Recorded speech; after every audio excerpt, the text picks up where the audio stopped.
আলহামদুলিল্লাহ রাব্বিল আলামিন ওয়াসসালাতু ওয়াসসালামু আলা নবিয়িনা মুহাম্মদ ওয়া আলিহি ওয়া আসহাবিহি আজমাইন, আম্মা বাদ। সম্মানিত ভাই বন্ধুগণ, আজকে সংক্ষেপে আমরা কিছু কথা আর্জ করার ইরাদা রাখি ওযুর বিষয়ে। ওযুতে আমাদের যে সমস্ত ভুল ত্রুটিগুলো সচরাচর হয়ে থাকে সে বিষয়ে সামান্য কিছু কথা আর্জ করার ইরাদা রাখি। ওয়া মা তাওফীক ইল্লা বিল্লাহ। আমরা সকলেই কমবেশ জানি যে ওযু বা পবিত্রতা এটা হলো সালাতের চাবি। নবী সাল্লাল্লাহু আলাইহি ওয়াসাল্লামের সূরা আবু দাউদে বর্ণিত হাদিসে আসছে, তিনি বলেছেন মিফতাহুস সালাতি আত-তাহুর, সালাতের বা নামাজের চাবি হলো কি? পবিত্রতা বা ওযু। তো চাবি যদি ঠিক থাকে, পারফেক্ট হয়, তাহলে তালা খুলবে। আর যদি চাবি পারফেক্ট না হয়, ঠিক না হয়, তাহলে সেক্ষেত্রে তালা খুলবে না। ওই চাবি দিয়ে আপনি ঘরে প্রবেশ করতে পারবেন না। মনে করুন জান্নাত হলো আমার ঘর বা গন্তব্য, ঢুকতে হলে আমাকে সালাতের তালাটুকু খুলে ঢুকতে হবে, অর্থাৎ সালাত পড়ে ঢুকতে হবে, আর তার চাবি হলো পবিত্রতা। তাহলে পবিত্রতা চাবি, তার তালা হলো সালাহ, আর সালাহ পড়ে আমি ঢুকতে চাচ্ছি জান্নাতে। তাহলে আমার শেষ গন্তব্যে, অর্থাৎ আমি যে জায়গাটা যেতে চাচ্ছি সেই জায়গায় জান্নাতে যেতে হলে আমার সালাত ঠিক হতে হবে, আর সালাত ঠিক হতে হলে তার চাবি ঠিক থাকতে হবে। তালা ঠিক থাকতে হলে, তালা খুলতে হলে চাবি ঠিক থাকতে হবে। সেটা হলো কি? সালাত, তাহারাত বা পবিত্রতা। তো পবিত্রতার সবচাইতে কমন পবিত্রতা হলো ওযু। এই ওযুর বিষয়ে আমাদের বেশ কিছু ত্রুটি, বেশ কিছু ভুল ভ্রান্তি হয়ে থাকে। ওযুর যে ভুলগুলো হয়তো আপনিও করেন, আমরাও করছি প্রতিনিয়ত, কিন্তু জানি না। তো সেগুলো নিয়ে আমরা সংক্ষেপে আলোচনা করব। নবী সাল্লাল্লাহু আলাইহি ওয়াসাল্লাম বুখারী মুসলিমের হাদিসে আসছে, তিনি বলেছেন লা তুকবালু সালাতুন বিগাইরি তাহুরিন, পবিত্রতা ছাড়া কোনো সালাত কবুল হবে না। কোনো সালাত আল্লাহর কাছে অ্যাকসেপ্টেড, গ্রহণযোগ্য হবে না কি ছাড়া? তাহারাত ছাড়া, ওযু ছাড়া। অতএব এই ওযু এটা পূর্ণাঙ্গ হলে সালাত পূর্ণাঙ্গ হবে, সালাত পূর্ণাঙ্গ হলে জান্নাতে যাওয়া সহজ হবে ইনশাআল্লাহ। অতএব একটা আরেকটার সাথে সম্পর্ক যুক্ত বিধায় সবকিছুর আগে, সালাতেরও আগে আমাকে লক্ষ্য করা দরকার আমার ওযু বা তাহারাতটা কি হচ্ছে কিনা, ঠিকঠাক হচ্ছে কিনা। প্রিয় ভাইরা, ওযু দুই প্রকার। একটা হলো কোন রকম ওযু, আরেকটা হলো পূর্ণাঙ্গ ওযু। একটা হলো কোন রকম ওযু, আরেকটা হলো কি? পূর্ণাঙ্গ ওযু। পূর্ণাঙ্গ ওযু যেটা, এটাকে হাদিসের ভাষায় বলা হয়েছে ইসবাগুল ওযু। পূর্ণাঙ্গভাবে ওযু করা, এটাকে বলা হয়েছে ইসবাগুল ওযু, অর্থাৎ ওযুকে পরিপূর্ণভাবে করা। আরেকটা হলো যেন তেন ভাবে, কোন কোন রকম ভাবে ওযু সেরে ফেলা।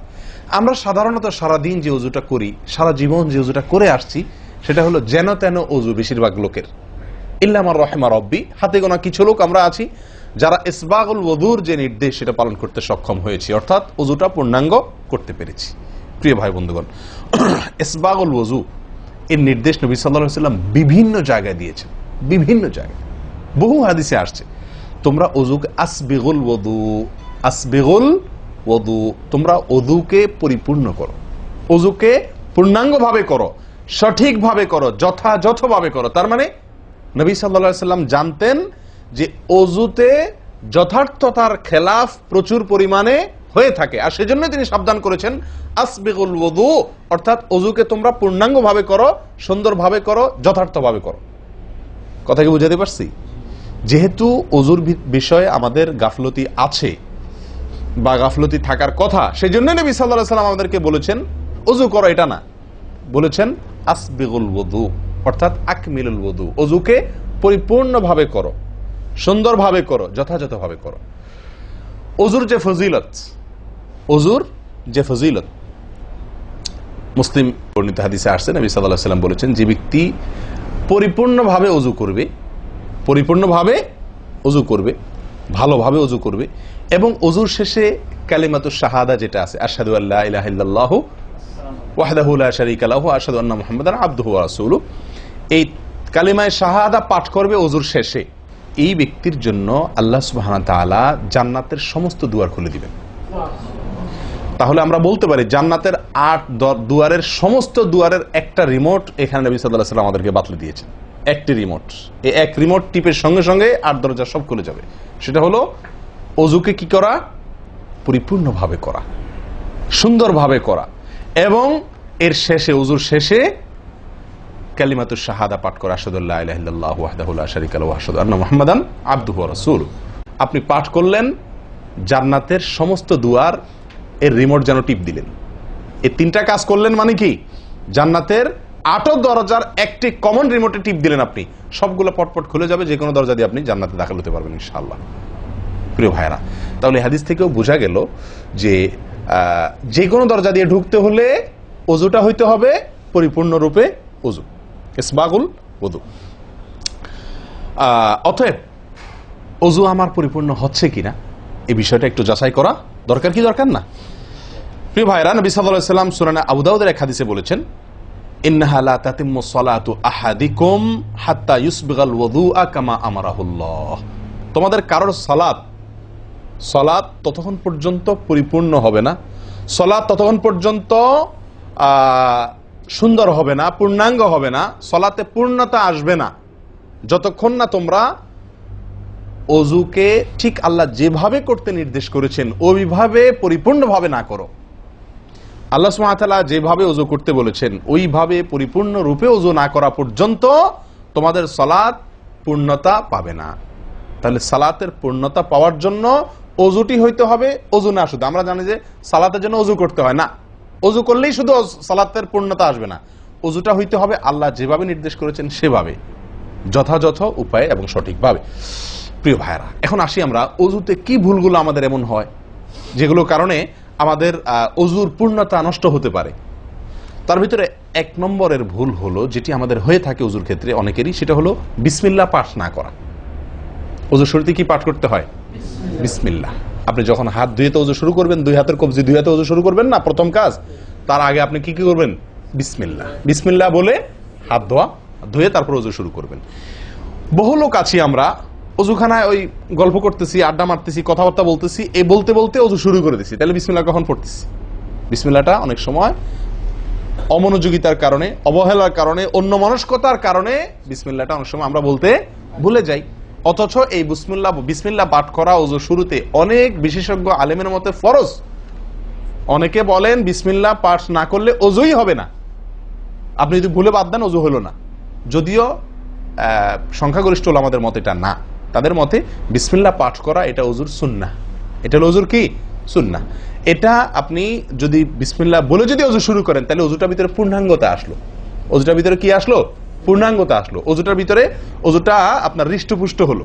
এই ওযুতে ইনশাআল্লাহ আপনার সালাত পূর্ণাঙ্গ হবে, যে সালাত আপনাকে জান্নাতে নিয়ে যাবে ইনশাআল্লাহ। তাহলে ওযুর শুরুতে একটা প্রাথমিক ভুল হলো বিসমিল্লাহ ভালো করে না পাঠ করা। নবী সাল্লাল্লাহু আলাইহি ওয়াসাল্লাম বলেছেন, ইবনে মাজাহ হাদিস, লা ওযুআ লিমান লাম ইয়াযকুর ইসমাল্লাহি আলাইহি। ওই ব্যক্তির ওযু হবে না, হাদিসটি সহিহ। নবী সাল্লাল্লাহু আলাইহি ওয়াসাল্লাম বলেছেন, ওই ব্যক্তির ওযু হবে না যে ব্যক্তি ওযুর শুরুতে আল্লাহর নাম নেয় নাই, বিসমিল্লাহ বলে নাই। এখন ওযু হবে না বলা হয়েছে। এই হবে না বলতে হাদিস বিশেষজ্ঞ উলামা ইকরাম এবং ফুকাহা ইকরাম বলেন, এখানে হবে না বলতে ওযুর ওই প্রাণ হলো না, ওযু পূর্ণাঙ্গ হলো না, ওযুটা যেভাবে হওয়া দরকার ছিল সেভাবে হলো না। কোন রকম হয়ে গেল মার্শাল হাল, সালাত আদায় হয়ে গেল, দায়িত্ব খালাস হয়ে গেল, কিন্তু এটা যেভাবে আল্লাহ সুবহানাহু ওয়া তাআলা চাচ্ছেন, নবী সাল্লাল্লাহু আলাইহি ওয়াসাল্লাম চাচ্ছেন, যেভাবে ওযুর নির্দেশ আসছে সেভাবে হলো না। যদি আমি বিসমিল্লাহ পাঠ না করি, তাহলে বোঝা গেল ওযু করার সময় আপনি কারোর সাথে কথা বলছেন, খোশ গল্প করছেন, মোবাইলে আলাপ করছেন, অন্য কোনো ব্যস্ততায় আছেন, অন্য কোনো ধ্যানে আছেন, ওই অবস্থায় হাত ধুয়ে ওযু শুরু করে দিলেন, বিসমিল্লাহ পাঠ করলেন না। এটা হলো একটা ত্রুটি। এই ত্রুটি আমাদের হয় কিনা মাঝে মধ্যে? অনেকে তো আছেন নিয়মিতই করেন না, অনেকে আছেন করেন কিন্তু ওই যে অন্য মানুষকে হয়ে গেলে হাত ধুয়ে শুরু করে দিয়েছেন আর বিসমিল্লাহ আর বলেন নাই। তাহলে আপনি যে কোনো কাজের শুরুতে বিসমিল্লাহ বললেন কি না বললেন সেটা এত বেশি গুরুত্বপূর্ণ না, যত বেশি গুরুত্বপূর্ণ ওযুর শুরুতে বিসমিল্লাহ পাঠ করা, কারণ এটার জন্য পৃথক নির্দেশ এসেছে। এমনি তো একটা কমন নির্দেশ আছে, নবী সাল্লাল্লাহু আলাইহি ওয়াসাল্লাম বলেছেন, কুল্লু আমরিন জিবারিন লাম ইউবদা বিবিসমিল্লাহ ফাহুয়া আবতার ওয়া ফি রিওয়ায়াতিন ফাহুয়া আকতা। যে কোনো গুরুত্বপূর্ণ কাজ আল্লাহর নাম দিয়ে শুরু না করলে সেটা অপূর্ণাঙ্গ থাকে, কাজটা অর্ধেক থাকে, অর্ধেকা থাকে, অপূর্ণাঙ্গ থাকে, পূর্ণাঙ্গতা আসে না যে কোনো ভালো কাজ। কিন্তু ওযুর বিষয়ে নবী সাল্লাল্লাহু আলাইহি ওয়াসাল্লামের আলাদা নির্দেশ আছে, ওযু হয় না এমন কথা তিনি বলেছেন। তাহলে বোঝা গেল ওযুর শুরুতে বিসমিল্লাহ পাঠের উপরে আমাদের সাবধান হতে হবে। এখন একটা সমস্যা হলো, আমরা আজকাল বেশিরভাগ লোক ওযু করি হলো টয়লেটের মধ্যে, আর টয়লেটের মধ্যে আল্লাহর নাম নেওয়া নিষেধ, ঠিক না ঠিক? টয়লেটের মধ্যে আল্লাহর নাম নেওয়া নিষেধ, জায়েজ নাই। তাহলে আমাদের ওযু যদি টয়লেটে আপনার বাথরুমের ভেতরে যে কি করি ওযু করি, তাহলে আমি বিসমিল্লাহ বলতে পারবো না কারণ আল্লাহর নাম নেওয়া বাথরুমে নিষেধ, টয়লেটে নিষেধ, আবার বিসমিল্লাহ না বললে আমার ওযুটাও পূর্ণাঙ্গ হচ্ছে না, তাহলে আমি করবোটা কি? বলেন সমাধানের পথ কি? কি করব? কি নিষেধাজ্ঞা অমান্য করে বিসমিল্লাহ বলবো, নাকি আপনার বিসমিল্লাহ ছেড়ে দেব? তাতে তো ওযু আবার পূর্ণাঙ্গ হবে না, দুইটাই সমস্যা না? এই জন্য উত্তম এবং সবচেয়ে ভালো হলো ওযুটা বাহির করার চেষ্টা করবেন। বেশিরভাগ জায়গাতে, সব জায়গাতে কম বেশ, বাথরুম টয়লেটের ভেতরে যদি বেসিন থাকে তো বাইরেও টেপ বা বেসিনের ব্যবস্থা থাকে থাকে না? বিশেষ করে বাসা বাড়িতে অথবা অফিস আদালতে দেখা যায় যে ওই টয়লেটে অনেক সময় আমরা কি করে ফেলি, ওযু করে ফেলি। এটা উচিত না, এটা একটা ভুল আমাদের।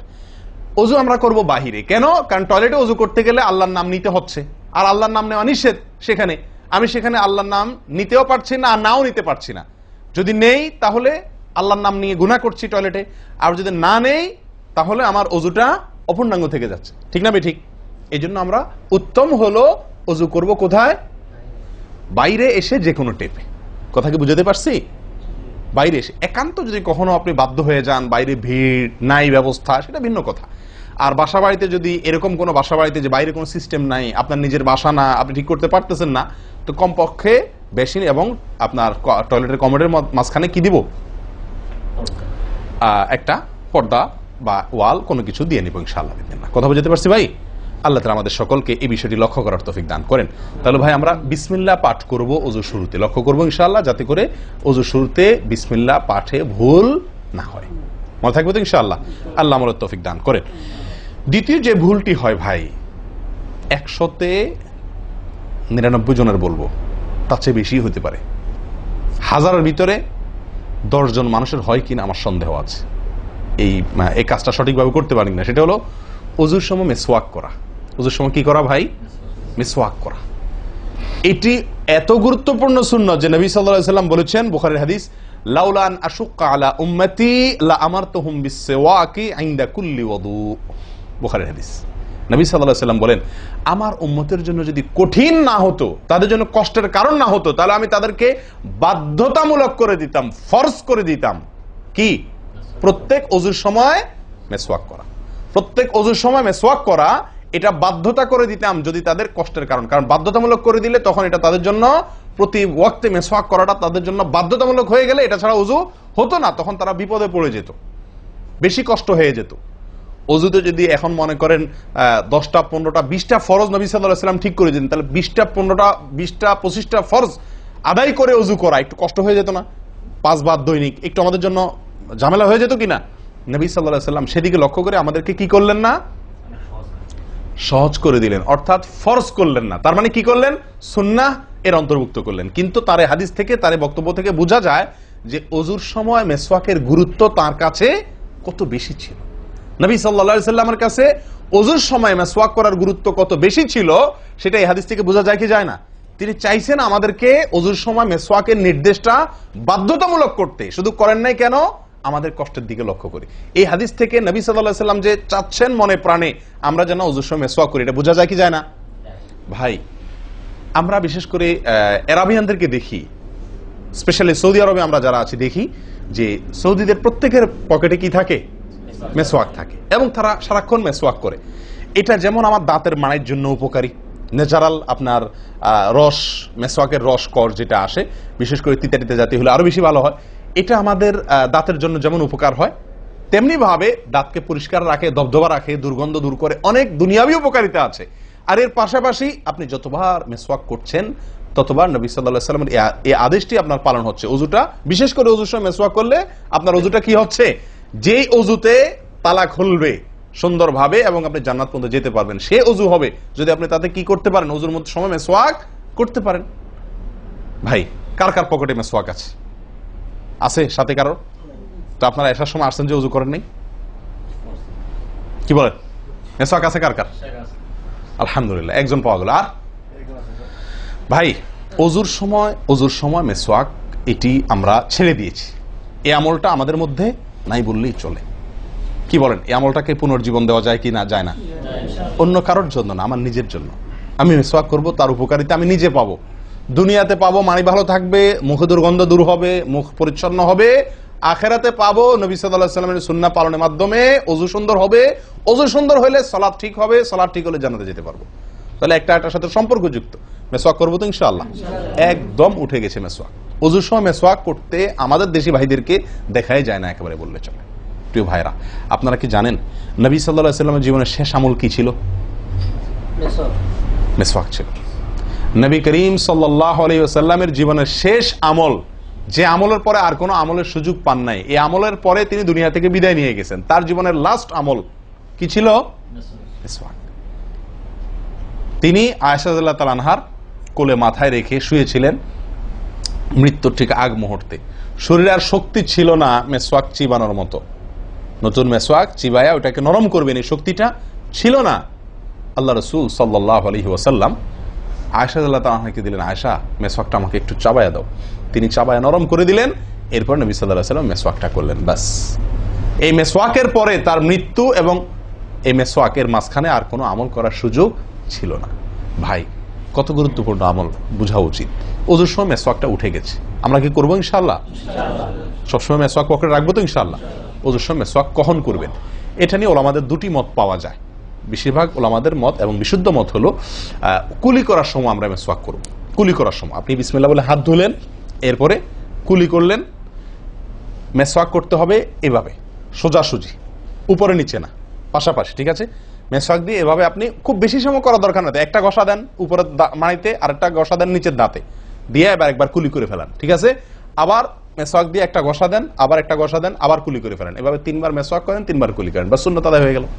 কথা কি বুঝাতে পারছি? আল্লাহ তাআলা আমাদের সকলকে তৌফিক দান করেন। প্রিয় ভাইরা, তাহলে ওযুর মধ্যে আমাদের যে খুঁতগুলো আছে আমি সেগুলো ধরা দেওয়ার চেষ্টা করছি। একটা বড় খুঁত, যে খুঁত থেকে আমরা বেশিরভাগ লোকই মুক্ত নই, সেটি হলো মেসওয়াক বিহীন ওযু। লক্ষ্য করবো তো ইনশাআল্লাহ? আল্লাহ আমাদেরকে আমলের তৌফিক দান করেন।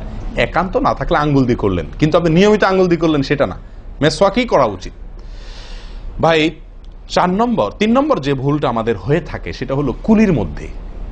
দেখেন প্রত্যেকটা কাজেই কিন্তু আমি একটা একটা করে আপনার দেখাচ্ছি ওযুর, প্রত্যেকটা কাজে আমাদের ত্রুটিগুলো হয় কিভাবে দেখেন। কুলির সময় ভুল হয়। কি ভুল হয়? কুলিটা যেভাবে করার কথা সেভাবে আমরা করি না। হাদিসে কুলির বিষয়ে নির্দেশ এসছে, সেটাকে বলা হয়েছে মদমাদা। মদমাদা আরবি শব্দ, এটার বাংলা অর্থ হয় কুলি করা বা কুলকুচি করা বা কুলকুচা করা। এই কুলি বা কুলকুচা এটা হলো মুখের ভিতরে আপনি হাতের কোষে করে পানি নিয়ে মুখে নাড়বেন, এরপরে ফেলবেন, আবার হাতে নিবেন, কিছু সময় নাড়বেন, 1 সেকেন্ড হোক 2 সেকেন্ড হোক, এরপরে ফেলবেন। এটা হলো কুলি বা কুলকুচা। আমরা বেশিরভাগ সময় এরকম করি আলহামদুলিল্লাহ। যখন ব্যস্ত থাকি, যখন হুলস্থুল থাকে, কোনো সময় কোনো কাজের তাড়া থাকে, তখন অনেক সময় আমরা কি করি? হয় কি না হয় না? মুখে নিলাম আর ঢাললাম, মুখে নিলাম আর ঢাললাম। আমি জানি না আপনাদের হয় কিনা এরকম। আমি দেখছি এরকম অনেক সময় হয়। আপনারা একমত কিনা? নিলাম মানে ব্যস্ততার কারণে হয়তো জামাত শেষ হয়ে যাচ্ছে বা অন্য কোনো কারণ আছে, অথবা দেরিতে আসছি, তো তখন মুখের ভিতর নেওয়া আর ফেলাও, নেওয়াও আর ফেলাও, এতে কুলি হবে না। হাদিসে যে কুলির নির্দেশ আসছে সেই কুলি হবে না। এটা মুখে পানি দিলেন আর বাইর করলেন, এটাতে কুলি হইতে হলে আপনাকে মুখে পানি দিবেন, নাড়বেন। ভাই, কুলিটা কেন করতে বলা হয়েছে? মুখের ভেতরটা কি করার জন্য? পরিষ্কার করার জন্য। আপনি যদি মুখে পানি নেন আর বাইর করেন, তাহলে কি মুখ পরিষ্কার হবে? আপনাকে তো মিনিমাম 1-2 সেকেন্ড হলেও নাড়তে হবে জিনিসটা, পানিটা, তাহলে আপনার মুখটা কি হবে? পরিষ্কার বা পরিচ্ছন্ন হবে। আল্লাহ তাআলা আমাদেরকে আমলের তৌফিক দান করেন। ভাই, তাহলে কুলির ত্রুটিটা বুঝতে পারছেন তো? তাড়াহুড়া করে অনেক সময় মুখে পানি নিয়ে ফেলে দিই আমরা, এটা করা যাবে না। নাম্বার 4, নাকে পানি দেওয়া। দেখেন একটা একটা করে দেখেন, প্রত্যেকটাতে ত্রুটি আছে। আল্লাহুল মুস্তাআন।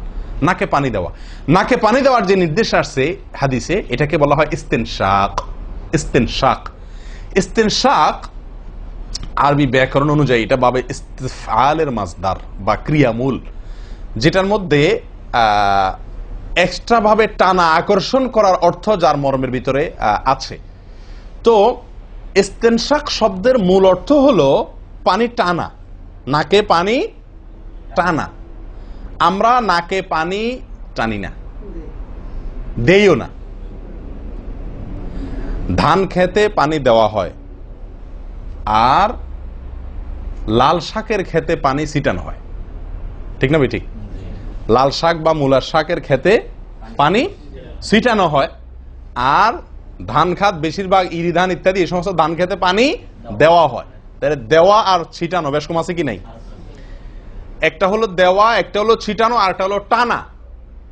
টানা হলো এ ক্লাসের অজুতে নাকে পানি টানবেন, বি ক্লাসের অজুতে নাকে পানি দিবেন, থার্ড ক্লাসের অজুতে নাকে পানি ছিটাবেন। আমি কি বুঝতে পারছি?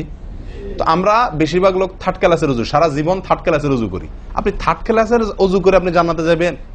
ফার্স্ট ক্লাসে থাইকেও তো যাইতে কঠিন হয়ে যায়। আপনি থার্ড ক্লাসের অজু করে কিভাবে আপনি সালাতের খুলবেন, তালা খুলবেন, কিভাবে আপনি জান্নাতে যাবেন? অতএব ভাই, এই নাকে পানি দেওয়ার বিষয়ে সাবধান থাকতে হবে। দেখুন, নিয়ম হলো আপনি হাতের কোষে পানি নিয়ে নাকে ধরলেন, নাকে ধরে হালকা কি করবেন? টান দিবেন, হালকা টান দিবেন, হালকা টান। কারণ একটু জোরে টান হয়ে গেলে সেটা কি হয়ে যাবে? নাকের তালুতে উঠবে, আপনার কষ্টের কারণ হবে। শরীয়ত আপনাকে কষ্ট দিতে চায় না, শরীয়ত আপনাকে কষ্ট দিতে চায় না। আল্লাহ সুবহানাহু ওয়া তাআলা চান না আমরা কোনো কষ্টে নিপতিত হই। অতএব আমি এমন জোরে টান দেবো না যে নাকের তালুতে উঠে, কিন্তু হালকা একটু টান দেবো যাতে করে অন্তত সামান্য একটু ভেতরে পানিটা যায়। নাকে পানি দেওয়ার উদ্দেশ্য আর কুলি করার উদ্দেশ্য এক। নাকে পানি দেওয়ার উদ্দেশ্য হলো নাকের ভেতরের যে ময়লাগুলা, ধারে কাছে যে ময়লাগুলা আছে, এগুলো যেন পরিষ্কার হয়ে যায়। আল্লাহর দরবারে দাঁড়াবো পরিচ্ছন্ন হয়ে, পবিত্র হয়ে। হ্যাঁ, এই জন্য নাকে পানি দেওয়ার নির্দেশ আছে। এখন আপনি যদি নাকে পানি কোষ নিয়ে ধরে একটু হালকা টান দেন, তাহলে ভিতরে কিছুটা পানি যাবে কি যাবে না? এটা আপনাকে করতে হবে। নাম্বার 2, এটা যদি আপনি করতে কষ্ট হয়, টান দিলে, আপনি আস্তে টান দিলেও উপরে উঠে যায়, তো দরকার নেই। তাহলে আপনি কি করেন? নাকে পানি দেন। নাকে পানি কিভাবে দিবেন? নাকটাকে অন্তত পানির মধ্যে কি করে রাখেন? চুবাই রাখেন, 1 সেকেন্ড চুবাই রাখেন, কিছু দূর পানি যাবে কিনা। আমি কি বুঝতে পারছি? আমরা অনেকে বিশেষ করে আমি দেখছি ওযু করার সময় নাকে পানি ছিটান। কিভাবে পানি ছিটান? ওই যে কষে করে পানি নিয়ে, লক্ষ্য করছেন আপনারা? এভাবে নিয়ে এরকম মারে পানিটা, এরকম মারলে সেটা কি হলো? ছিটানো হলো। হাদিসে যে ইস্তেনশাকের কথা বলা হয়েছে সেটা হলো না। আপনি সারা জীবন ওযু করলেন, অথচ আপনার কখনো নাকে পানি দেওয়ার সুন্নাহটি আদায় হলো না। সারা জীবন, আজীবন আপনার ওযুটি হয়ে গেল সুন্নাহ ছাড়া। আমি কি বুঝতে পারছি? অতি প্রিয় ভাই বন্ধুগণ, এই বিষয়টা খুব লক্ষ্য রাখতে হবে যে নাকে পানি দেওয়ার ক্ষেত্রে আমাদের ত্রুটি হয়, পানিটা ভেতরে যায় না। অনেক সময় আমরা ছিটা দেই, বা অনেক সময় দিলেও কোন রকম দিয়েই ছেড়ে দিই। দিয়ে ছেড়ে দিলে তো হবে না, আপনার ভেতরে অন্তত যতদূর সম্ভব ততদূর পানিটা, এই নরম অংশটা তত নিতে হবে, আপনি উপরে উঠানোর দরকার নেই। আমি কি বুঝতে পারছি? এটা একটা ত্রুটি হয় ওযুর ক্ষেত্রে। দেখুন, ওযুটা পূর্ণাঙ্গভাবে কি হচ্ছে না, কত ভাবে দেখেন। প্রিয় ভাইরা, এটা গেল একটা ভুল ইস্তেনশাকের বিষয়ে। এই বিষয়ে নবী সাল্লাল্লাহু আলাইহি ওয়াসাল্লাম একটা আলাদা নির্দেশ আছে দেখেন, যাতে আমরা নাকে পানি দেওয়াটা ভালোভাবে করি। উনি হয়তো জানতেন বা দেখছেন যে মানুষ নাকে পানি দেওয়াতে গাফলতি করে, ত্রুটি করে, ওই যে ছিটাছিটির কাজ করে। তিনি বলেছেন, সহিহ বুখারীর হাদিস, না আফওয়ান আবু দাউদের হাদিস, নবী সাল্লাল্লাহু আলাইহি ওয়াসাল্লাম বলেছেন, আসবিগিল ওযুআ, ওই একই কথা, তোমরা ওযুকে পরিপূর্ণভাবে করো। ওয়াখাল্লিল আসাবি' ওয়া বালিগ ফিল ইস্তিনশাক ইল্লা আন তাকুনা সাইমান। নাকে পানি দেওয়ার সময় খুব ভালোভাবে নাকে পানি দিবা তোমরা। যদি তুমি রোজাদার হও তাহলে ভিন্ন কথা, তাহলে খুব বেশি ভালো করে নাকে পানি দিতে যেও না, কারণ তখন পানি উপরের দিকে উঠে গলা হয়ে তোমার পেটে যেতে পারে, রোজা ভঙ্গ হতে পারে। আমি কি বুঝতে পারছি? তাহলে আপনি নাকে পানি দিবেন, কিন্তু আপনি কি করবেন না, রোজাদার হলে তখন শুধুমাত্র ভালোভাবে নাকে পানি দিতে পারবেন না। আর এছাড়া অন্য সময় কি করবেন? নাকে পানি দেওয়ার ক্ষেত্রে ভালোভাবে দিতে বলা হয়েছে। ভালোভাবে দেওয়ার মানে কি? ছিটাইলে হবে? কোন রকম দিলে হবে? টান দিবেন, না পারলে অন্তত যতটুকু সম্ভব নাক চুবায়া আপনি ভেতরে পানিটা কিছু দূর হলেও নেওয়ার চেষ্টা করবেন। লক্ষ্য রাখবেন তো ইনশাআল্লাহ। আল্লাহ আমাদেরকে সকলকে আমলের তৌফিক দান করেন। প্রিয় ভাইরা, তাহলে নবী সাল্লাল্লাহু আলাইহি ওয়াসাল্লামের নির্দেশ আছে আলাদা, যে তোমরা নাকে পানি দেওয়ার ব্যাপারে কি করবে? ভালোভাবে নাকে পানি দিবে। আল্লাহ আমাদেরকে আমলের তৌফিক দান করেন। আরেকটি ভুল ভাই, নাকে পানি দেওয়া একটা আমল, নাক ঝাড়া আরেকটা আমল। নাকে পানি দেওয়া এটা একটা নির্দেশ, আর নাক ঝাড়া আরেকটা নির্দেশ। আমি কি বুঝতে পারছি? কুলি করা একটা আমল, হাত ধোয়া একটা আমল, হাতের কবজি পর্যন্ত 2 হাতের বিসমিল্লাহ বলা, তারপর তো এটা আছেই। এরপরে মেসওয়াক করা একটা আমল, কুলি করা আরেকটা সুন্নাহ, কুলির পরে নাকে পানি দেওয়া বা নাক দিয়া পানি টানা আরেকটা আমল, এরপরে নাক ঝাড়া আরেকটা আমল। আমি কি বুঝতে পারছি? নাক ঝাড়া এটাকে বলা হয় হাদিসের ভাষা ইস্তিনসার। ইস্তিনসার, ঝাড়া। এই নাক ঝাড়ার ক্ষেত্রে বিরাট ভুল হয় ভাই। ভুল, সবচেয়ে বড় ভুল তো এটা যে নাক ঝাড়াটা অনেকে ঝাড়েই না, ওই যে ছিটায় দেয় বস শেষ। নাক যে আলাদা ঝাড়তে হয় এটা অনেকে জানেনই না, করেনই না এটা। আবার অনেকে করেন তো মাঝে মধ্যে করেন, কিন্তু নাক ঝাড়াটা করা উচিত। যতবার নাক দিয়ে টান দিলেন না, এরপরে হালকা আঙ্গুল দিয়ে চাপ দিয়ে আপনি ওইটাকে প্রেসার দিয়ে নাকটা পরিষ্কার করবেন। কথা কি বুঝাতে পারছি? আবার নাকে পানি দিলেন, আবার পরিষ্কার করলেন, আবার নাকে পানি দিলেন, আবার পরিষ্কার করবেন। ভাই এটা হলো নাক ঝাড়া। এই বিষয়ে নবী সাল্লাল্লাহু আলাইহি ওয়াসাল্লামের নির্দেশ আছে। দেখুন সহিহ বুখারীতে আসছে, তিনি বলেন ইযাস্তাইকাযা আহাদুকুম মিন মানামিহি, যদি কেউ ঘুম থেকে উঠে, যদি কেউ ঘুম থেকে উঠে ফাতাওয়াদ্দা, এরপর সে ওযু করতে যায়, ফালইয়াস্তানসির সালাসান, তাহলে সে যেন 3 বার নাক ঝাড়ে, নাক পরিষ্কার করে। কেন? ফাইন্নাশ শাইতানা ইয়াবিতু আলা খাইশুমিহি, কারণ নাকের যে বাঁশি উপরের ছিদ্র, এই জায়গাটায় শয়তান রাত্রি যাপন করে। শয়তানের বেডরুম আপনার নাকের বাঁশি, বুঝতে পারছেন? শয়তানের বেডরুম হলো আমাদের নাকের বাঁশি। নবী সাল্লাল্লাহু আলাইহি ওয়াসাল্লাম বলছেন এই জায়গাটা সে অবস্থান নেয় এবং এই জায়গায় গিয়া মোটামুটি আমাদেরকে ব্রেন ওয়াশ করে, যে শুয়ে থাক, আরাম কর, যত ওয়াসওয়াসা দেওয়া দরকার, তার যে ডিউটি সেটা সে পালন করে, কুকামের যত বুদ্ধি দেওয়া দরকার, কিন্তু তার এই ঘাঁটি হলো আমাদের নাকের বাঁশি। ওযুর সময় যদি আমরা এটাকে সুন্নাহ পালন করতে গিয়ে এটাকে ঝাড়ি, তাহলে শয়তান দূর হয়ে যায়। কথা বুঝতে পারছি ভাই? এই বিষয়ে আরো কয়েকটি হাদিস আছে, যে হাদিসগুলো দ্বারা বোঝা যায় যে শয়তানের অবস্থান এই জায়গাটাতে থাকে মানুষের দেহে। তো আপনি যদি শরীরটাকে ফুরফুরে করতে চান, শয়তান ওয়াসওয়াসা থেকে ফ্রেশ হয়ে যেতে চান, তাহলে আপনার নাক ঝাড়ার আমলটার ব্যাপারে গুরুত্ব দিতে হবে। কথা বুঝতে পারছি ভাই? তাহলে উলামা ইকরাম বলেন এই হাদিসে তো ঘুম থেকে উঠে ওযু করার ক্ষেত্রে বলা হয়েছে, তো এর মানে শুধু ঘুমের জন্যই এটা খাস নয়, ঘুম থেকে উঠে আপনি ওযু করলে সে ওযুতে এটা বেশি গুরুত্বপূর্ণ, কিন্তু অন্য সকল ওযুতেই বিষয়টি আমলযোগ্য বা সুন্নাহ। অতএব আমরা নাকে পানি দেব একটা আমল, আবার না কি করব, ঝাড়বো আরেকটা আমল। ভাই এরপরে আসি আরেকটি গুরুত্বপূর্ণ আমল যেটি হয় না, বা আরেকটি ত্রুটি ওযুতে, সেটি হলো আঙ্গুল খেলাল না করা। ওযুতে কি না করা? আঙ্গুল খেলাল না করা। আঙ্গুল খেলাল হলো হাত এবং পায়ের আঙ্গুলের যে চিপাগুলো আছে, এই চিপাগুলোতে পানি পৌঁছানোর জন্য, পানি পৌঁছানোটা নিশ্চিত করার জন্য কি করতে হবে? এক হাতের আঙ্গুলকে অন্য হাতের আঙ্গুলের চিপায় ঢুকায়া এভাবে কি করতে হবে? একটু হালকা নাড়তে হবে, যাতে করে জায়গাটাতে চিপাটাতে পানি গেছে এটা কারণ এই চিপাগুলোতে পানি নাও যেতে পারে শুকিয়ে থাকার কারণে। তো আপনি যদি একটু নাড়া দেন পানির ভিজা আঙ্গুল দিয়া, তাহলে ইনশাআল্লাহ ওখানে পানি পৌঁছানোটা মোটামুটি নিশ্চিত হয়ে যাবে। ঠিক না ঠিক?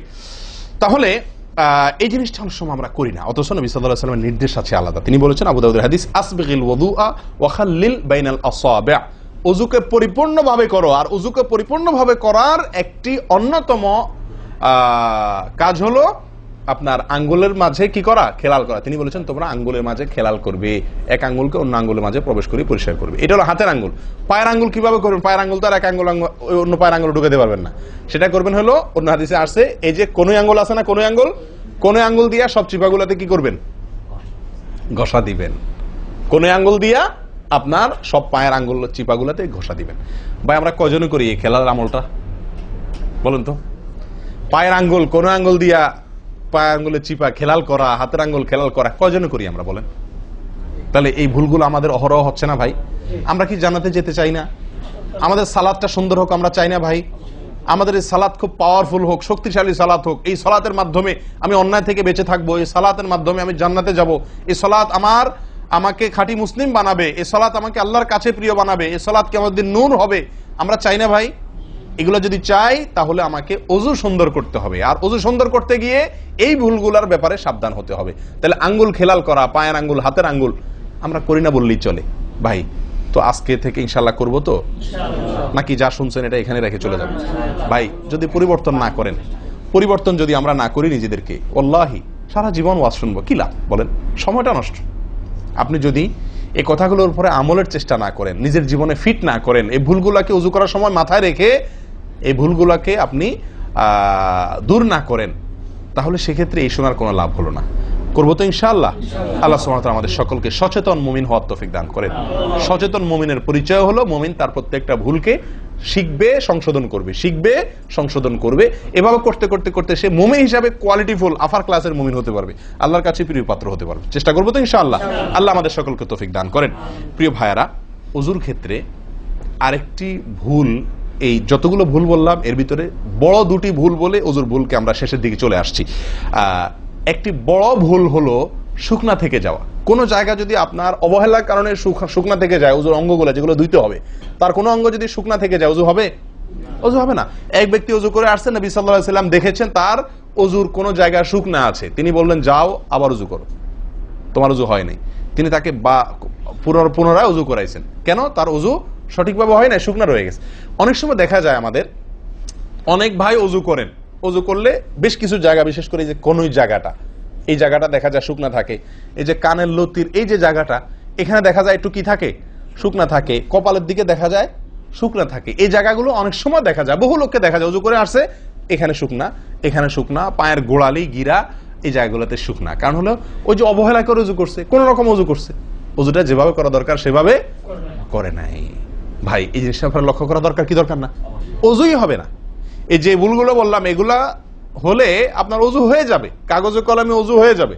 কিন্তু এখনকার যে ভুলটা বললাম, যদি শুকনা না থাইকা যা আল্লাহ মাফ করেন, তাহলে কাগজে কলমে ওজু হবে না, কাগজে কলমেও কি হবে না, ওজু হবে না। এত জঘন্য, সাবধান থাকার দরকার কি দরকার না? আল্লাহ তাআলা আমাদেরকে সাবধান হওয়ার তৌফিক দান করেন। ভাই আরেকটি বড় ভুল, এটাও বিশাল বড় ভুল, সেটা হলো পানি অপচয় করা। পানি অপচয় করা, আল্লাহ মাফ করেন, এটা থেকে মুক্ত আমরা কেউই না বোধ হয় এই যুগে। পানি অপচয় ওজুর সময়। ভাই আমাদের ওজুতে কত পানি লাগে? আপনি যদি, আমরা তো বেশিরভাগ লোক এখন ট্যাপে উজু করি না, আপনি যে ট্যাপটা ব্যবহার করেন ওই ট্যাপের নিচে যদি একটা কি রাখেন, বালতি রেখে দেন, আপনি ওজু করার শেষে লক্ষ্য করে দেখেন একটা খালি বালতি যদি রাখেন, কি পরিমাণ পানি পড়বে আনুমানিক? প্রায় এক বালতির মতো হয়ে যাবে না? সুবহানাল্লাহ, 50-100 জন লোকের ওজুর পানি এটা। নবী সাল্লাল্লাহু আলাইহি সাল্লামের ওজুর পানির পরিমাণটুকু হাদিসে আসছে ভাই। এক গ্লাস পরিমাণ পানি দিয়ে তার কি হয়ে যেত? ওজু হয়ে যেত। এক গ্লাস পানির প্রয়োজন হতো না নবী সাল্লাল্লাহু আলাইহি সাল্লামের ওজুতে, গোটা ওজুতে। আর সেখানে এক গ্লাস তো আমাদের শুধু কিসেই লাগে? হাত ধুতেও এক গ্লাস হয় কিনা সন্দেহ, এক হাতেও হয় কিনা এক গ্লাস ধুতে সন্দেহ। ভাই হাসির বিষয় না, এটা খুব জঘন্য অপরাধ, জঘন্য অপরাধ। আল্লাহ সুবহানাহু ওয়া তাআলা কোরআনে কারীমের ভিতরে কি বলেছেন? ইন্নাল মুবাযযিরিনা কানু ইখওয়ানাশ শায়াতিন, শয়তানের ভাই। হারাম পানি অপচয় করা, পানি অপচয় করা। সাহাবায়ে কেরাম জিজ্ঞেস করছেন, ইয়া রাসূলুল্লাহ, আমরা তো কেউ বলবো ভাই এই যে নির্দেশ নিষেধ এগুলো তো সাহাবীদের যুগে পানির টানাটানি ছিল, মরুভূমি এলাকার লোক ছিল, তখনকার বোধহয় সমস্যা। ভাই এখন তো আমাদের যুগে আলহামদুলিল্লাহ কি আছে? প্রচুর পরিমাণে পানি আছে, পানির তো অভাব নেই আল্লাহর ফজলে। আমরা কেউ হয়তো মনে করি যে অনেক পানি আছে, এখন বোধহয় আর এই এত টানাটানি করে ওযু করার প্রয়োজন নাই। আমি বলবো না ভাই, এটা ভুল। সাহাবায়ে কেরাম জিজ্ঞেস করছেন নবী সাল্লাল্লাহু আলাইহি ওয়াসাল্লামকে, ইয়া রাসূলুল্লাহ, যদি আমরা সমুদ্রে থাকি, নৌকায় যাচ্ছি, জাহাজে যাচ্ছি, সমুদ্রে পানির কোনো অভাব নাই, সেখানে পানি ব্যবহারের ক্ষেত্রেও কি আমাকে হিসাব করে করতে হবে? অতিরিক্ত করলে হিসাব দিতে হবে? নবী সাল্লাল্লাহু আলাইহি ওয়াসাল্লাম হাবাচক উত্তর দিয়েছেন। ও ভাই, তাহলে বোঝা গেল যে পানি ট্যাঙ্কিতে আছে, আপনার লাইনে পানি আছে, এই জন্য আমি পানি অপচয় করার অনুমতি আমাকে শরীয়ত দেয় নাই। অতিরিক্ত পানি ব্যবহার করলে আমাকে হিসাব দিতে হবে। সবচেয়ে উত্তম, সবচেয়ে ভালো হয় ভাই, আপনি যদি সম্ভব হয় বদনা বা কোনো জগ ইত্যাদিতে, মগ ইত্যাদিতে আপনি ওযু করেন, সবচেয়ে ভালো। টেপের মধ্যেই বেসিনে একটা মগ রেখে দিলেন, ওইটা দিয়া ঢেলে ঢেলে আপনি ওযু করেন, তাহলে পানি অপচয় হওয়ার সম্ভাবনা সবচাইতে কম। ট্যাপ ছেড়ে দিয়ে যে আমরা ওযু করি, আমরা যেভাবে ওযু করার কথা বলছি, এই যে মেসওয়াক করতে হবে, এরপরে কুলি করতে হবে, নাকে পানি দিতে হবে, আবার নাক ঝাড়তে হবে, এই কাজগুলো করতে একটা গ্যাপ হয় না? গ্যাপ, এই গ্যাপের সময় যদি আপনি টেপে ওযু করতেই হয়, তাহলে গ্যাপের সময় টেপ বন্ধ করতে হবে। আমি কি বুঝতে পারছি? গ্যাপের সময় টেপ বন্ধ করে এরপর আপনি মেসওয়াক করেন, টেপ বন্ধ করে এরপর আপনি নাক ঝাড়েন। আপনি টেপের পানি পড়তেছে, এদিকে আপনি অন্য কাজ করতেছেন, তাহলে এটা অপচয়ের গুনাহ হয়ে যায়। ভাই আমি ওযু করছি ইবাদত করার জন্য, ওযু করছি আল্লাহ সুবহানাহু ওয়া তাআলাকে সন্তুষ্ট করার জন্য, আবার কাজ যেটা করতেছি ওযুর মধ্যে পানি অপচয় করে, সেটা হলো শয়তানের ভাইয়ের কাজ, শয়তানের কাজ। তাহলে শয়তানের কাজ করে আল্লাহকে খুশি করা যাবে ভাই? এই ওযুতে আল্লাহকে খুশি করা যাবে? এই ওযুতে আল্লাহ সন্তুষ্ট হবেন?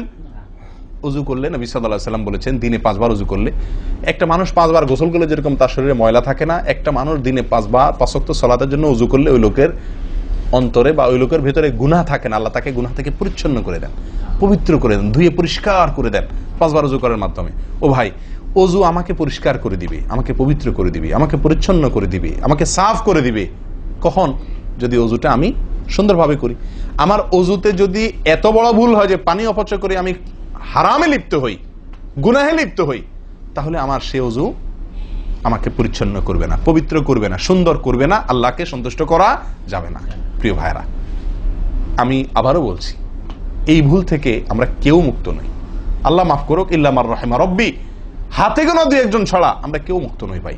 উজু করার সময় পানি অপচয়, আজকে টেপের যে কালচার, এই টেপ ছেড়ে আমাদের উজু করা, এটা জঘন্য একটি ভুল। যদি টেপটা আমি ছেড়ে রাখি, হ্যাঁ আপনি উজু করছেন, বন্ধ করে নিচ্ছেন, আবার দরকার হচ্ছে চালাচ্ছেন, এটা হলে ঠিক আছে। আপনি যদি এটা করতে যান পাবলিক অজুখানাতে, হয়তো পিছন থেকে কেউ আপনাকে তাড়া মারবে, আরে ভাই তাড়াতাড়ি করেন, দেরি করতেছেন, মারুক ভাই তাড়া, সে তাড়া মারুক, কিন্তু আপনার উজুটা কি করতে হবে? আপনাকে কোয়ালিটিফুল উজু করতে হবে। আল্লাহ তাআলা আমাদেরকে সেই উজু করার তৌফিক দান করেন। উজুর ক্ষেত্রে আরেকটা ভুল হলো ভাই, চাপাচাপি করে উজু করা, উজু ধরে রাখা, চাপাচাপি করে উজু ধরে রাখা, এই ভুলটা প্রচুর পরিমাণ হয়, বিশেষ করে শীতের দিনে। গরমের দিনে আলহামদুলিল্লাহ ওয়াজ করার দরকার হয় না, মনে না মানে উজু দরকার না হলে উজু করি আমরা, ঠিক আছে না, বিশেষ করে এই মরুভূমি এলাকাতে, গরমের জায়গাতে। কিন্তু শীতের দিন আসলে সুবহানাল্লাহ, আসরের উজুতে চেষ্টা করি টেনে টুনে আসা পর্যন্ত নিয়ে যাওয়ার জন্য, ঠিক না ঠিক? একটা চেষ্টা থাকে যে আসরের উজুতে মাগরিব গেছে, যেহেতু পেশাবের বেগ আছে, বায়ুর বেগ আছে, বাথরুমের বেগ আছে, তো একটু চাইপা চুপা যদি ধরে রাখতে পারে, এসাটা হয়ে গেলে এসা বড় তারা উজু করা লাগলো না, খালাস, উজু করাতে বেঁচে গেলাম ঠান্ডার দিনে, ঠিক না ঠিক? এই অলসতাটা আমরা অনেকে করি কি করি না, এটা উচিত না। উজুর ক্ষেত্রে এটা একটা বড় ভুল। প্রথম কথা হলো, আপনি যদি পেশাবের বেগ থাকে, বায়ুর বেগ থাকে, আপনি সালাতে দাঁড়ালে সালাতে মনোযোগ সেভাবে হবে না। সালাতে যেরকম মনোযোগ দরকার, আল্লাহর সঙ্গে আপনার যেটা মানে বান্দার সঙ্গে গোলামের যে একটা বিনয় প্রকাশের ব্যাপার আছে, সেটা হবে না যদি আপনার কি থাকে, অজুর মধ্যে ওই প্রেসার থাকে, পেশাব বা পায়খানার বেগ থাকে। ভাই মানুষ যে কোনো কাজেই, ভালো কাজ মনোযোগ দিয়ে করতে হলে পেশাব পায়খানার বেগ থাকলে করা যায়? তাহলে আপনার সালাতের ভিতরে খুশু খুশু কিভাবে আসবে? আপনার সালাত, যে সালাত আপনাকে সফলতা এনে দিবে, যে সালাত আপনাকে জান্নাত পর্যন্ত নিয়ে যাবে, সেই সালাতের জন্য তো খুশু খুশু দরকার, আপনার মনোযোগ দরকার, আপনার স্থিরতা দরকার। স্থিরতা তো আসবে না যদি আপনার মন থাকে টয়লেটে, আপনি আছেন মসজিদে, দেহ আছে মসজিদে, মনটা আছে টয়লেটে, তাহলে তো সালাত পূর্ণাঙ্গ হবে না। এই জন্য ভাই চাপা চাপি করে অজু ধরে রাখা, এটা অজুর ক্ষেত্রে আরেকটা বড় ভুল, এটা করা যাবে না। যারা চাপাচাপি করে অজু ধরে না রেখে অজু ছুটতেছে, ছেড়ে দেয়, এরপরে যা উজু করে আসে, এদের জন্য বিশাল বড় পুরস্কার আছে, বিশাল বড় পুরস্কার, একটি নয়, তিনটি পুরস্কার। নবী সাল্লাল্লাহু আলাইহি ওয়াসাল্লাম বলছেন, মুসলিমের হাদিস, আলা আদুল্লুকুম মা ইয়ামহুল্লাহু বিহিল খাতায়া ওয়া ইয়ারফাউ বিহিদ দারাজাত। নবী সাল্লাল্লাহু আলাইহি ওয়াসাল্লাম বলেন যে, আমি কি তোমাদেরকে বলে দিব না যে কোন আমলটি মানুষকে তার ভুল ত্রুটিগুলো আল্লাহ তাআলা মাফ করে দেন এবং আল্লাহর কাছে তার মর্যাদা, গ্রেড বাড়তে থাকে, ইমানদার হিসাবে তার গ্রেড বাড়ে এবং আল্লাহ ভুল ত্রুটি মাফ করেন। কোন আমলের মাধ্যমে? তোমাদের কি বলে দিব না? সাহাবা ইকরাম বললেন, বালা ইয়া রাসূলুল্লাহ, হ্যাঁ ইয়া রাসূলুল্লাহ, আপনি বলে দিন। তখন নবী সাল্লাল্লাহু আলাইহি ওয়াসাল্লাম বললেন, ইসবাগুল wudu'i আলাল মাকারিহ, ইসবাগুল wudu'i আলাল মাকারিহ। প্রথম আমল, অপছন্দ, কষ্ট, ঠান্ডা, শীত, অথবা পানির অভাব, কিনা বুঝু করতে হইতেছে, যে কোনো কষ্টকে উপেক্ষা করে, কষ্টকে সহ্য করে যে ব্যক্তি ওযু করে, ওযু আটকায় রাখে না, এই ব্যক্তি, তাকে আল্লাহ সুবহানাহু ওয়া তাআলা তার গুনাহ যেমন মাফ করবেন, তার মর্যাদাও আল্লাহ তাআলা বৃদ্ধি করে দিবেন। তাহলে বোঝা গেল, সাধারণ ওযু এটার চাইতে আপনি যদি ওযুকে কি করেন, আপনি যদি ওযুকে, কষ্টকে উপেক্ষা করে ওযু করেন, চাপাচাপি করে ওযু ধরে না রাখেন, ছেড়ে দেন, আবার ওযু করে আসেন, ফ্রেশ হয়ে আসেন, নামাজটা পড়েন, তাহলে ইনশাআল্লাহ আপনি দুটি পুরস্কার আল্লাহ তাআলার কাছ থেকে পাচ্ছেন। এক হলো গুনাহ মাফ, আর একটা হলো মর্যাদা বৃদ্ধি। আল্লাহ তাআলা আমাদের সকলকে ওযুর ভুল ত্রুটিগুলোকে কভার করে এগুলো থেকে পরিচ্ছন্ন থেকে, এই ভুলগুলো থেকে মুক্ত থেকে আল্লাহ তাআলা আমাদের সকলকে ওযু করার তৌফিক দান করেন। ওযু ভঙ্গের কারণের ব্যাপারে কয়েকটা আমাদের ভুল ধারণা আছে। যেমন অনেকে মনে করেন যে সিগারেট খাইলে, বিড়ি খাইলে ওযু যায়। অনেকে প্রশ্ন করেন, বিড়ি খাইলে, সিগারেট খাইলে ওযু যায় কিনা? কি বলেন আপনারা, কি বলেন, ওযু যায়? বিড়ি সিগারেট খাইলে আপনাদের এখানে যায় ওযু? না, আমাদের এখানে যায় না, আমাদের এখানে ওযু যায় না ভাই। বিড়ি বা সিগারেট খাইলে ওযু যাবে না। ওযু যাওয়ার সাথে বিড়ি বা সিগারেটের সম্পর্ক না, ধূমপানের সাথে ওযু যাওয়ার সম্পর্ক না।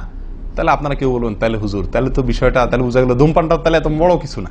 আপনি যেরকম সোজা করে দিলেন যে ধূমপান করলে কি যাবে না, ওযু যাবে না। আমরা তো জানতাম এটা মারাত্মক কোনো বড় অপরাধ, এটা করলে ওযু যাবে, আপনি বলতেছেন ওযু যাবে না, তাহলে তো বোধহয় এটা ছোট অপরাধ। না ভাই, ওযু যাবে না তো আমল যাবে, ঈমান যাবে।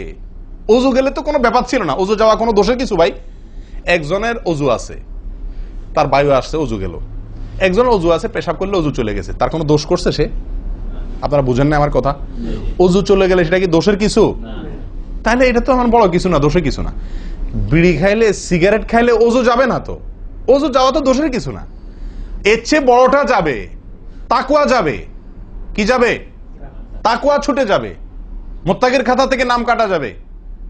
বুঝেন না কথা? নেক আমলদারের খাতা থেকে নাম কেটে যাবে, গুনাহগার হবে, গুনাহে লিপ্ত হলো সে। ওযু ভাঙলে তো দোষের কিছু হতো না, ভুল তেমন কোনো ক্ষতির কিছু হতো না, কিন্তু তার চাইতে বড় ক্ষতি হবে। কিন্তু ওযু ভাঙবে না বলে তাহলে কি সিগারেট খায় ডাইরেক্ট মসজিদে চলে আসবো? না, সেটা জায়েজ নাই। সিগারেট যদি খান, এই বদ অভ্যাস যদি থাকে, হারামে লিপ্ত হওয়ার অভ্যাস থাকে, আল্লাহ হেফাজত করুক, সবাইকে ফিরে আসার তৌফিক দান করুক। কমের পক্ষে মুখকে ভালো করে ফ্রেশ করে পরিষ্কার করে ব্রাশ করে মেসওয়াক করে দুর্গন্ধ দূর করে তারপর মসজিদে আসবেন। কথা বুঝে আসছে? যাতে অন্য মানুষ কষ্ট না পায়। অনেকে মনে করেন হাঁটুর উপরে কাপড় উঠলে ওযু ভেঙে যায়, ঠিক না? ঠিক। আপনারা কি বলেন? আপনাদের দেশে ওযু ভাঙেনি? আপনাদের এখানে ভাঙে? আচ্ছা, ভাঙতে পারে। কোন কোন এলাকাতে হাঁটুর উপরে ওযু কাপড় উঠলে কি করে? ওযু ভাঙে। এটা অনেকে বলেন যে ভাই সতর যদি খুলে যায়, হাঁটুর উপরে কথা না, সতর খুলে গেল, কেউ ওযু করার পরে উলঙ্গ হয়ে গেল কাপড় পাল্টাতে গিয়া বা কোনো কারণ, এক কথায় ওযুর পরে যদি সতর খুলে যায় ওযু ভাঙবে না। কিন্তু আমাদের অনেক দেশে অনেক এলাকাতে ওযু ভাঙে না ভাই। এই যেখানে ভাঙে সেখানে আসলে ভাঙা উচিত না। ওযু আপনার সতর খুললে কি হয় না? ওযু ভঙ্গ হয় না। এর সাথে ওযু ভঙ্গ হওয়ার সম্পর্ক নেই। ওই যে বলছি, ধূমপানের মতো। সতর যদি অন্য মানুষের সামনে খোলেন আপনি, তাহলে ওযু ভাঙলে তো দোষের কিছু হতো না। এখানে তাকওয়া ভাঙবে, ওযু ভাঙবে না। আমি কি বুঝাতে পারছি? এর চেয়ে বড় অপরাধ হবে, কবিরা গুনাহ লিপ্ত হলেন আপনি, ফরজ তরক হয়ে গেল, আপনি বড় গুনাহ করলেন। ওযু ভাঙলে তো এমন দোষে কিছু হতো না, কিন্তু ওযু ভাঙবে না। অনেকে মনে করে টিভি দেখলে, সিনেমা দেখলে, নাটক দেখলে, গান ফান দেখলে ওযু ভাঙে না। এটার সাথেও কি নাই? ওযু ভাঙার সম্পর্ক নাই। ওযু ভাঙার সম্পর্ক নির্দিষ্ট কিছু কাজে, পেশাব করলেন, পায়খানা করলেন, বায়ু ছাড়লেন, ঘুমাইলেন, ওযু ভাঙে এগুলাতে। কিন্তু আপনি সিনেমা দেখলেন, খারাপ কিছু দেখলেন, এই দেখলেই আপনার কি হবে না? ওযু ভাঙবে না। হ্যাঁ, একটা কথা ঠিক যে আপনি এই যে কাজগুলোর কথা বললাম, আপনি সিগারেট খাইলেন, আপনি আল্লাহ মাফ করেন কোন হারামে লিপ্ত হলেন, আপনি সতর খুললেন মানুষের সামনে, আপনি সিনেমা দেখলেন, টিভিতে খারাপ হারাম কিছু দেখলেন, তাহলে কি করতে হবে? ওযু করা উত্তম। ওযু করা, এগুলা করার পরে বিনা ওযুতে নামাজ না পড়ে ওযু করে নামাজ পড়া উত্তম। কেন? কারণ ওযু করলে আল্লাহ সুবহানাহু ওয়া তাআলা কি করেন? গুনাহ খাতা মাফ করে দেন। তাহলে আপনি যে অপরাধ করলেন সেটা মাফ করে নামাজে আসলেন ফ্রেশ হইয়া, ওটা ভালো। কিন্তু ওযু ভেঙে যাবে এরকম না। মহিলারা বাচ্চাদেরকে দুধ দিলে অনেকে মনে করেন কি হয়? ওযু ভাঙে। আসলে কি না, বাচ্চাদেরকে দুধ খাওয়ালে কি হবে না? ওযু ভাঙবে না। কথা বুঝাতে পারছি? এরকম কিছু ভুল ধারণাও আছে। যাই হোক, ওযুতে যে ভুলগুলো হয়ে থাকে আমি আবার বলে দিচ্ছি এক নজরে। এক, আপনার বিসমিল্লাহ না বলা, শুরুতে বিসমিল্লাহ ভুলে যাওয়া বা না বলা, এটা ভুল। আরেকটা হলো মেসওয়াক না করা, কুলি করার সময় মেসওয়াক না করা, এটা কমন ভুল হয়ে গেছে। 3 নম্বর হলো কুলিটা সুন্দরভাবে না করা, পানিতে মুখে পানি কোষ করে নিয়ে এরপরে কিছু সময় মুখের ভিতরে করে নাড়াতে হবে। না নাড়ানো, এটা আরেকটা ভুল। নিয়ে ফেলে দিলাম তাড়াহুড়া করে, এটা আরেকটা ভুল। 4 নম্বর হলো আপনার নাকে পানি ছিটাই আমরা, এটা আরেকটা ভুল। ছিটানো যাবে না। নাকে পানি টানতে হবে অথবা পানি দিতে হবে, কিন্তু পানি কি করা যাবে না? ছিটানো যাবে না। ছিটানোটা আরেকটা ভুল। 5 নম্বর হলো আপনার নাক ঝাড়া। নাকে পানি দেওয়ার পরে কি করতে হয়? নাক ঝাড়তে হয়। আবার দেখেন ডানে বামে লোকজন দেখে ঝাড়েন, বিশেষ করে উজুখানাতে যদি করেন উল্টাপাল্টা আপনার নাক ঝাড়া, মার খায়েন না। তখন আমার কথা বলেন না, আমার যে মৌলভী সবার ওয়াজ শুনে আমি মার খাইছি। দেখেন, নাক ঝাড়ার সময় দেখে শোনা, আশপাশে দেখে নিজের নিয়ন্ত্রণে রেখে নাক ঝাড়বেন, কিন্তু ঝাড়তে হবে। ঝাড়াটা একটা সুন্নাহ আমল, এটি বিলুপ্ত হওয়ার পথে। 6 নম্বর হলো ভাই আঙ্গুল খেলাল করা। কি করা? আঙ্গুল খেলাল করা। এটা উঠে গেছে। পায়ের আঙ্গুল খেলাল করতে হবে, কোন আঙ্গুল দিয়ে হাদিসে আসছে, আর হাতের আঙ্গুল এগুলা দিয়া, কারণ এগুলাতে জাহান্নামের আগুন প্রবেশ করবে যদি এগুলো শুকনা থাকে, সালাত হবে না। এরপর আসি 7 নম্বর ভুল হলো আপনার সালাতের মধ্যে, এই ওযুর মধ্যে কোন অঙ্গ শুকনা থেকে যায়, বিশেষ করে গিরা। নবী সাল্লাল্লাহু আলাইহি ওয়াসাল্লাম বলেছেন ওয়াইলুল লিল আকাব মিনান নার, তোমরা পায়ের গিরা গোড়ালি এগুলোকে জাহান্নামের আগুন থেকে বাঁচাবা, অর্থাৎ এগুলোতে ভালো করে পানি পৌঁছানোর জন্য। কারণ বিশেষ করে শুকনার দিনে, শুকনা যখন হয় শীতের দিনে, তখন এগুলো ফেটে যায়, পানি আপনি ঢাললেই যায় না, একটু হালকা ডললে টললে ভালো করে তারপরে পানিটা জায়গা মতো যায়। এই জন্য ওইগুলোর পরে গোড়ালির পরে বিশেষভাবে লক্ষ্য রাখা দরকার। আর কষ্ট উপেক্ষা করে উজু করার চেষ্টা করা দরকার। আর শেষ যেটা, সেটা হলো পানি অপচয়। কি করা ভাই? পানি অপচয় করা। প্রচুর পরিমাণ পানি আমরা অপচয় করি উজু করার সময়, যেটা আমাদের উজুর সৌন্দর্যকে নষ্ট করে, উজুর গুণগত মানকে নষ্ট করে দেয়। আসুন সুন্দরভাবে উজু করার স্বার্থে এই ভুলগুলা থেকে মুক্ত থাকার চেষ্টা করি। আল্লাহ তাআলা আমাদের সকলকে আমলের তৌফিক দান করেন। ওয়া আখিরু দাওয়ানা আনিল হামদুলিল্লাহি রাব্বিল আলামিন। ওয়াসসালামু আলাইকুম ওয়া রাহমাতুল্লাহি ওয়া বারাকাতুহু।